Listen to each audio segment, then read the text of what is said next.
అదృష్టం అనేది అందరికీ కలిసి రాదు. రాక రాక వచ్చిన అదే అదృష్టాన్ని దక్కించుకున్న వాళ్లే నిజమైన లక్కీ స్టార్స్. పాలిటిక్స్లో అయితే అదే లక్ దక్కాలంటే ఎంత కష్టపడాలో. పార్టీలో టికెట్లు దక్కించుకోవడం ఒక ఎత్తైతే గెలుపు గుర్రంపై స్వారీ చేయడం మరో ఎత్తు. గడిచిన 3-4 దశాబ్దాల కాలంలో కేవలం ఒక వర్గానికి మాత్రమే ఆయా పార్టీలు టికెట్లు కేటాయిస్తున్న తరుణంలో వాటిలోని ప్రధాన పార్టీ కొత్త సామాజిక వర్గానికి టికెట్లు కేటాయించి పెద్ద ధైర్యమే చేసింది. ఎవరికీ కనీసం ముఖ పరిచయం లేని ఓ మహిళ అదే పార్టీ నుంచి ఎమ్మెల్యేగా ఎన్నికయ్యారు. ప్రభుత్వ విప్గా అసెంబ్లీలోకి ఎంట్రీ కూడా ఇచ్చారు. కానీ ఆ మహిళా నేత ఇప్పుడు సొంత పార్టీ నేతలకే కాదు, జిల్లా యంత్రాంగానికి మింగుడు పడ్డం లేదు. తానెక్కడుంటే అక్కడ వివాదాలుంటాయని 1కి 100 సార్లు అన్నట్టుగా నిరూపించుకుంటున్నారు. అలా వివాదాలతో మమేకమైన ఈమె మేయర్ కుర్చీకి ఎసరు పెట్టారు. పొగబెట్టి పక్కాగా విజయం సాధించారు. ఇంతకీ అంతగా దమ్మున్న మహిళా ఎమ్మెల్యే ఎవరు, ఏమా కథ?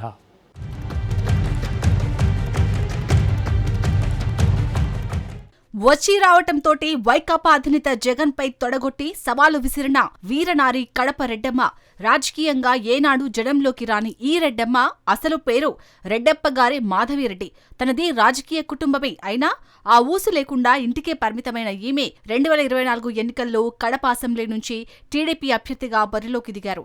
రాజకీయాల్లో సీనియర్ నేతగా గుర్తింపు పొంది అదే పార్టీలో అధినేతకు అత్యంత ఆప్తుడిగా, విశ్వాసపాత్రుడిగా కొనసాగుతున్న ఆర్ శ్రీనివాసులు రెడ్డి అలియాస్ వాసు సతీమణి మాధవిరెడ్డి టీడీపీలో పొలిట్ బ్యూరో సభ్యుడిగా తనకున్న పలుకుబడితో భార్యకు టికెట్ ఇప్పించుకోగలిగాడు. 2024 ఎన్నికల్లో కడప అసెంబ్లీ చరిత్రలో తొలి మహిళా ఎమ్మెల్యేగా ఎన్నికయ్యారు మాధవిరెడ్డి. ఎమ్మెల్యేగా ప్రభుత్వ విప్గా ఉంటున్న ఆమె విశ్వరూపం ప్రతిపక్ష పార్టీని చాలా వరకు ఇబ్బంది పెట్టేది. ఆమె కన్నెర చేసి మాట్లాడిందంటే వైసీపీ నేతలకు నోట మాట రాదంతే. అలా సొంత పార్టీలో తనకంటూ బలమైన ముద్ర వేసుకున్నారు మాధవిరెడ్డి.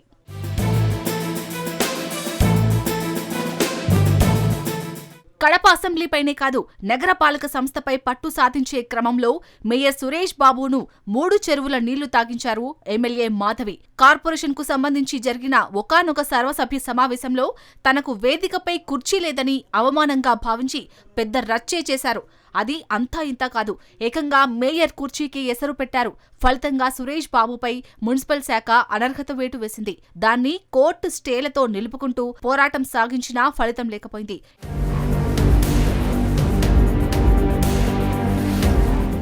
ఎట్టకేలకు సదరు మేయర్ సురేష్ బాబుపై అనర్హత వేటు పడింది.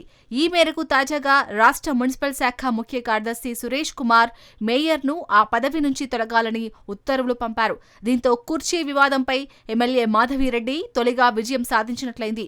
ఇదిలా ఉండగా మొన్నటికి మొన్న జరిగిన స్వాతంత్ర్య దినోత్సవ వేడుకల్లో సైతం తన వీరత్వాన్ని ప్రదర్శించి అక్కడ అందరి ముందు ప్రత్యేకతను చాటుకున్నారు ఆ మహిళా ఎమ్మెల్యే.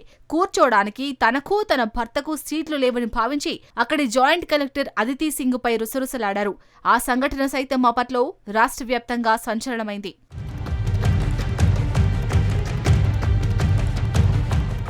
నన్ను ఎదుర్కోవడం ఎవరితరం కాదన్నట్టు అటు ప్రతిపక్షాలను, అధికార వర్గాలకు చుక్కలు చూపిస్తూ వస్తున్న కడప రెడ్డమ్మకు అదే స్థాయిలో ఇప్పుడు సొంత పార్టీ నుంచి తిరుగుబాటు మొదలైంది. పార్టీలో 3-4 దశాబ్దాలుగా పనిచేస్తూ సీనియర్ నేతలుగా కొనసాగుతున్న తమను పూచిక పుల్లలా తీసేస్తున్నారంటూ పెద్ద ఎత్తున దండయాత్ర చేశారు.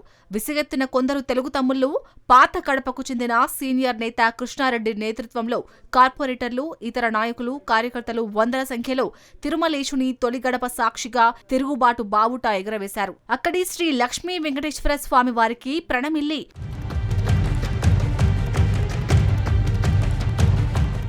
మాధవిరెడ్డి దంపతులకు మంచి బుద్ధిని ప్రసాదించాలని నారికేల నైవేద్యాన్ని సమర్పించుకున్నారు.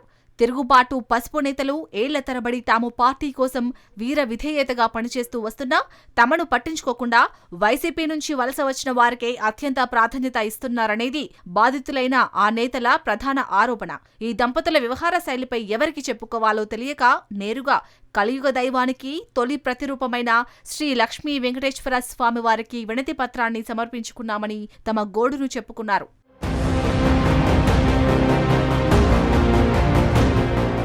ఇదంతా ఒకెత్తైతే ఎమ్మెల్యే మాధవిరెడ్డి దంపతులకు చెక్ పెట్టాలంటే అదే టీడీపీలో సీనియర్ నేతగా ఉంటున్న మాజీ ఎమ్మెల్సీ పుత్తా నరసింహారెడ్డే సమర్థుడంటూ వైరీ వర్గ నేతలు భావించారు. పెద్దాయన పాహిమామంటూ ఆయన సొంత నియోజకవర్గం కమలాపురానికి యాత్రగా బయలుదేరారు. అక్కడ టీడీపీ కార్యాలయంలో ఆయన్ను కలిశారు. గోడును వెళ్లబోసుకున్నారు. ప్రస్తుతం టీడీపీ రాష్ట్ర ఉపాధ్యక్షుడిగా నరసింహారెడ్డి ఉంటున్నారు. ఆయన కుమారుడు పుత్తా కృష్ణ చైతన్యారెడ్డి కమలాపురం ఎమ్మెల్యేగా ఉన్నారు. పుత్తాను కలిసిన మాధవి అసమ్మతి వర్గం ఆయనతో ప్రత్యేక సమాలోచనలు జరిపారు. అనంతరం ఆయన తనకున్న పార్టీ ఉపాధ్యక్ష హోదాతో జరిగిన వాస్తవాలను అధిష్టానం దృష్టికి తీసుకెళ్తానని హామీ ఇచ్చి వారిని పంపించేశారు.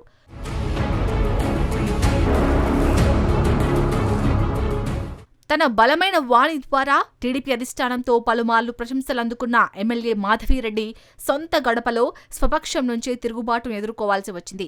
మేయర్ సురేష్ బాబును పదవి నుంచి దించి తొలి విజయం సాధించారు. అదే సందర్భంలో సొంత పార్టీ నేతల విమర్శలతో రోడ్డుకెక్కారు. ఇలాంటి పరిణామాలు ఎంతవరకు దారితీస్తాయో కాలం కాదుగాని పార్టీ అధిష్టానమే తేల్చాల్సిన అంశం. మరి చూద్దాం ఏం జరుగుతుందో.